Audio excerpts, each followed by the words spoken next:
ಇನ್ನು ಕೊನೆಯದಾಗ ಅಪ್ಪಾಜಿ ಅವ್ರದ್ದು ಒಂದು 3 ಮಾತು ಹಂಚ್ಕೊಳ್ಳೋಕೆ ಇಷ್ಟಪಡ್ತಾ ಇದ್ದೀನಿ. ನಿಮ್ಗೆ ಇಲ್ಲೆಲ್ಲ ನೋಡಿದ್ದೀನಿ, ಆದರೂ ಒಂದು 2-3 ಮಾತು ನೀವು ಕೇಳಿದಿರೋದು ಹೇಳ್ತೀನಿ.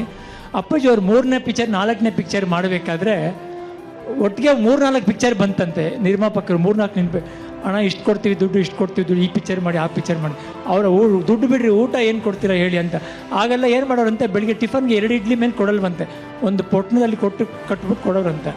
ಅವ್ರು ಯಾರೋ ಬಂದು ಎಷ್ಟು ಇಡ್ಲಿ ಕೊಡ್ತೀರಾ ಅಂತ ಕೇಳಿದ್ರಂತೆ. ಅಪ್ಪಾಜಿ 3 ಇಡ್ಲಿ ಕೊಡ್ತೀವಿ ಅಂತಂತೆ. ಸರಿ, ಅದಕ್ಕೋಸ್ಕರ ಪಿಕ್ಚರ್ ಒಪ್ಕೊಂಡ್ರಂತೆ.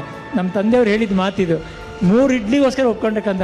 ನಾವು ಊಟ ಇಲ್ಲದೆ ಬೆಳೆದವ್ರು ನಿಮ್ಮಪ್ಪ ಮನೇಲಿ ಬಂದು ಪಾರ್ವತಿ ಕೇಳಿ, ಏನ್ರಿ ಒಂದು ಇಡ್ಲಿಗೋಸ್ಕರ ಪಿಕ್ಚರ್ ಒಪ್ಕೊಂಡ್ರೆ? ಹೌದು ಪರ್ವ, ತಿನ್ನಕ್ಕೆ ತಾನೇ ಬಂದಿರೋದು, ನಾನೇನು ಹೆಸರು ಮಾಡೋಕ್ಕೆ ಬಂದಿಲ್ಲ, ಹೊಟ್ಟೆಗೋಸ್ಕರ ಸಂಪಾದನೆ ಮಾಡೋಕ್ಕೆ ಬಂದಿದ್ದು.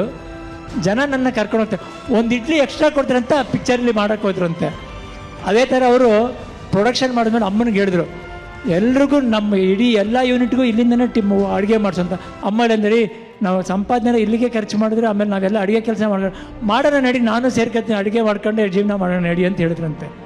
ಇದೊಂದು ವಿಷಯ ಹಂಚ್ಕೊಳ್ಳೋಕೆ ಇಷ್ಟಪಟ್ಟೆ. ಆಮೇಲೆ ಅವರು ಹುಟ್ಟಿದ ಊರನ್ನ ಯಾವಾಗಲೂ ನೆನೆಸ್ಕೊಳ್ಳೋರು, ಕಾಡಿಗೆ ಹೋದಾಗಲೂ ನೆನೆಸ್ಕೊಳ್ಳೋರಂತೆ. ಈ ಮನುಷ್ಯ ನನ್ನ ಕಿಡ್ನ್ಯಾಪ್ ಮಾಡಿಬಿಟ್ಟು ಒಂದು ಅನ್ಯಾಯ ಮಾಡಿಬಿಟ್ಟು ನನಗೆ, ಏನಂದರೆ ತಿರ್ಗಿ ನನ್ನ ಹುಟ್ಟೂರಿಗೆ ಹೋಗದೆ ಇರೋಂಗೆ ಮಾಡಿಬಿಟ್ರು. ಈ ಮನುಷ್ಯನ ಕೇಳ್ಕೊಂಡಂತೆ, ನೀನು ನಾನು ಎಲ್ಲಿಂದ ಕರ್ಕೊಂಬಂದು ಅಲ್ಲೇ ಬಿಟ್ಬಿಡಯ್ಯ, ಇನ್ನು ನಾನು ಬೆಂಗಳೂರಿಗೆ ಹೋದರೆ ಪಾರ್ವತಿ ನನ್ನ ಬಂದು ಊರಿಗೆ ಕರ್ಕೊಂಡು ಹೋಗಲ್ಲ ಕಣಯ್ಯ, ಬಿಟ್ಬಿಡ್ತಾಳೆ ನನ್ನ ಅಂತ. ಹಂಗೂ ಒಂದು ಸಲ ಅಮ್ಮ ಹಿಂಸೆ ಮಾಡಿ ಕರ್ಕೊಂಡೋದ್ರು. ಏನು ಮಾಡಿ, ಸುತ್ತಮುತ್ತ ಪೊಲೀಸ್ನವರು ನೋಡು, ನಾನು ಪಕ್ಷಿಯಾಗಿ ಹೋಗಬೇಕು ಅಂತ ಇಷ್ಟಪಟ್ಟೆ, ನನ್ನ ಪಕ್ಷಿಯಾಗಿ ಕರ್ಕೊಂಡೋಗಿ ರೆಕ್ಕೆನ ಹರಿದಾಕ್ಬಿಟ್ಟು ನಾನು ಎಲ್ಲಿ ಆರಲಿ ನಾನು ಅಂತ ಹೇಳಿದ್ರು. ಅವತ್ತು ವೀರಪ್ಪನೂ ಗನ್ ಹಿಡ್ಕೊಂಡಿದ್ದ, ಇವತ್ತು ಪೊಲೀಸ್ನವರು ಗನ್ ಹಿಡ್ಕೊಂಡಿದ್ದ. ನಾನು ಅವತ್ತು ಹೊರಗಡೆ ಹೋಗೋಕ್ಕಾಗಲ್ಲ, ಇವತ್ತು ಹೊರಗಡೆ ಹೋಗೋಕ್ಕಾಗ್ತಿಲ್ಲ. ಒಳ್ಳೆ ಬಂಧನದಲ್ಲಿ ಸಿಗಾಕ್ಸ್ಬಿಟ್ರು. ನನಗೆ ಮುಕ್ತಿ ಯಾವಾಗ ಅಂತ ಕೇಳ್ಕೊತಾ ಇದ್ರು. ಆ ಮಾತು ನೆನಪಾಗುತ್ತೆ. ಬೆಳಗ್ಗೆ ಹಾಗೆ ರಾಜರಥ, ಬಣ್ಣದ ಲೋಕ, ಅವರು ರಾಜರಥ ತಗೊಂಡು ರಾಜ್ಯದಂಥ ಯಾತ್ರೆ ಮಾಡ್ಕೊಂಬಂದಿದ್ದಾರೆ. ಅಪ್ಪಾಜಿ ಅವ್ರ ಜನ್ಮ ಊರದಿಂದ ಪುಣ್ಯ ಭೂಮಿಯವರೆಗೂ ಆ ರಥ ಮಾಡ್ಕೊಂಡು ಸುಮಾರು 600 ಹೆಚ್ಚು ಕಿಲೋಮೀಟ್ರನ್ನ ಪ್ರಯಾಣ ಮಾಡ್ಕೊಂಡು ಬಂದಿದ್ದಾರೆ. ಆ ಜ್ಯೋತಿ ಮುಖಾಂತರ ಒಂದು ಸಂದೇಶ ಸಾರಿದ್ದಾರೆ.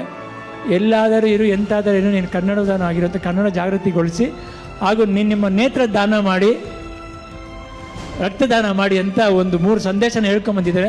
ತಾವೆಲ್ಲರೂ ಅಪ್ಪಾಜಿ ಅಭಿಮಾನಿಯಾಗಿ ಈ ಸಂದೇಶನ ಮನಸ್ಸಲ್ಲಿ ಇಟ್ಕೊಂಡು ಎಲ್ರಿಗೂ ಸಾರಬೇಕು ಅಂತ ನನ್ನ ಕಳಕಳೆ ಪ್ರಾರ್ಥನೆ.